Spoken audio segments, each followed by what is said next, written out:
Medyo umaambon-ambon kanina. Kanina ba yun? Tama. Oo, kanina umaambon-ambon. Tapos parang lumingon lang ako saglit.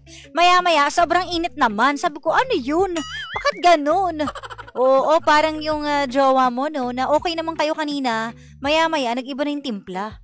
Ano meron? Pero naniniwala ako, lagi may dahilan yan. Oo, yung sa panahon, mahirap yun hulaan kasi minsan talaga hindi mo alam kung ano ba, uulan ba, araw ba, kahit minsan may mga signs, 'di ba? Pero hirap din pabago-bago ng ano no, panahon, no. Ganun din minsan sa tao no, parang unpredictable. Oo, pero minsan naman predictable kasi masasabi mo na lang na bakit siya biglang sumimangot, ibig sabihin may reason talaga 'yun. I-predict mo na lang kung ano 'yon. Bahala ka na mag-isip. Pero itanong mo. Kasi minsan may hindi nagtatanong eh. Bahala ka na sa buhay mo. Basta sumamangot dyan. Ano ngayon? Diba? Ba't nagrelasyon pa kayo kung wala naman kayong pakialam sa damdamin ng bawat isa? Bakit? Ang aga-aga, tanghalin tapat. Kumusta naman ang lahat ng mga nakatutok na sa atin at mga nag-iintay mula kanina na magbalik ako. Ako ay nagbalik. Wow! At sa lahat ng mga kumanta, kaya umulan eh. Ang lakas na naman daw po ngayon ng ulan. Abay, akalain mo. Diba? May parating na naman na bagyo. So, mag-ingat na naman tayo. At habang may bagyo, may baha. At habang may baha, masama ang mga loob natin dahil marami tayong maaalala na ginawa sa atin. Diba? Nakakaloka yun. Ay, nako. Nakakaloka naman talaga. Live na rin po tayo sa TikTok. Ay nako, namimiss ko naman talaga ang TikTok. Bakit naman TikTok hindi ka pa bumabalik hanggang ngayon? Umaasa ako eh, kaya hindi ako gumagawa ng bagong account eh. Kasi kahit paano, iniisip ko na baka kasi may chance. Alam niyo yun? Baka may chance na biglang one day, bumalik siya. Pero ang hirap pala talaga nung umaasa ka. Kasi minsan, aasa ka lang sa wala. Wala ka naman palang inaasahan. O, diba? Anyways, kung nakakain ka na, masaya ka na siguro. Ganon din ako. Ang sarap nung kain ko kanina. Kinamay ko. Kahit sabi nila ba't ako nagkakamay, wala akong pakialam. Basta makapagkamay ako, masarap yung kain ko. Ilabas nyo na lahat ng mga payong na binili nyo sa online, di ba?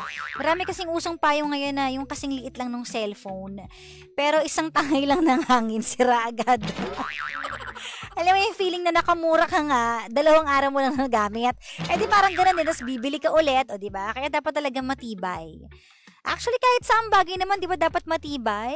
Kasi kapag hindi matibay ang pundasyon ng kahit na anong bagay, mas mabilis siyang mawawala, masisira. Parang sa relasyon lang din yan.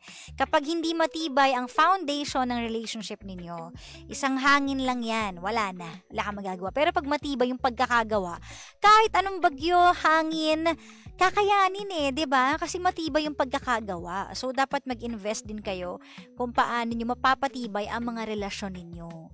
Maraming bagay ang pwede nyong gawin para mapatibay yan. And number 1 dyan is communication.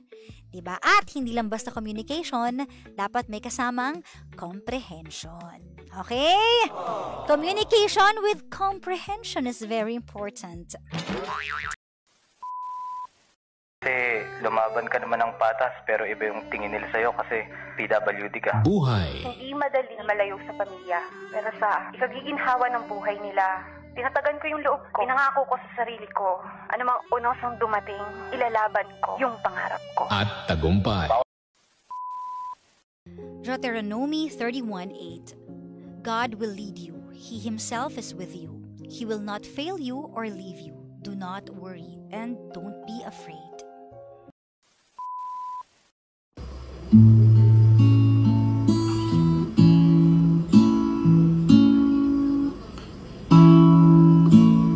And I love you so.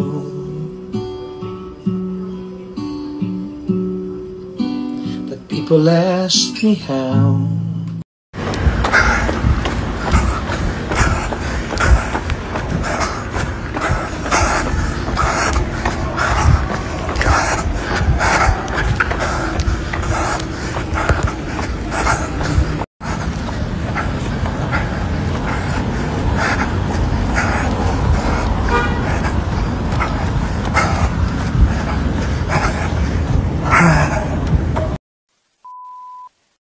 Ako po ang inyong Papa, Papa Jackson. How was your day? Okupado ba ang maghapon mo ng balita mula sa ating mataas na kapulungan? Tama ba? The Upper Congress and the Lower Congress. No? Mataas na kapulungan ng ating Kongreso. Kung saan, nag-hearing yung ating mga senador. Inaalam nila kung sino talaga ang nagnakaw ng pondo ng bayan.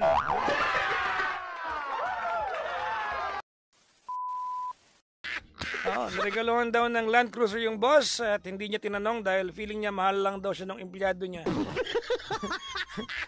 Wala naman ako inggit dyan, pero baka may nagmamahal sa akin, okay na ako sa Vios.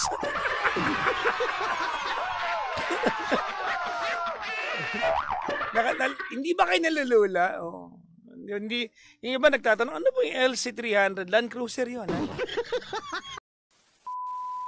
Kasi minahal din niya yung empleyado niya. Siguro hingihan ko rin si Kuya Chico ng ano. Baka mahal ako ng mga to. Bigyan niyo nga din ako. Kahit NMAX lang, okay na.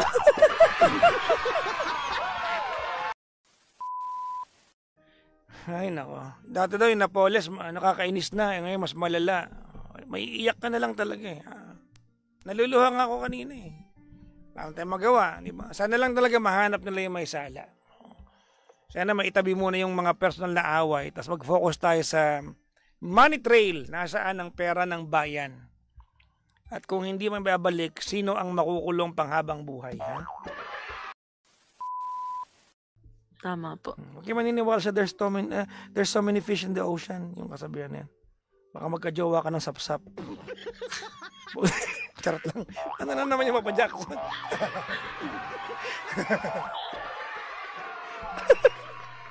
Ang hirap kong, alam mo ano, Yuki, minsan nahihirapan ako sa sarili kong kausap. Bakit po? Ang random ko.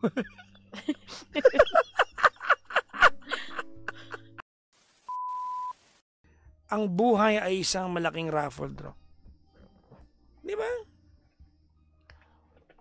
Totoo, di ba, tsambahan ang swerte ng buhay natin. We can only make good, di ba, and make the best out of what we have kung anong binigay sa atin ng buhay.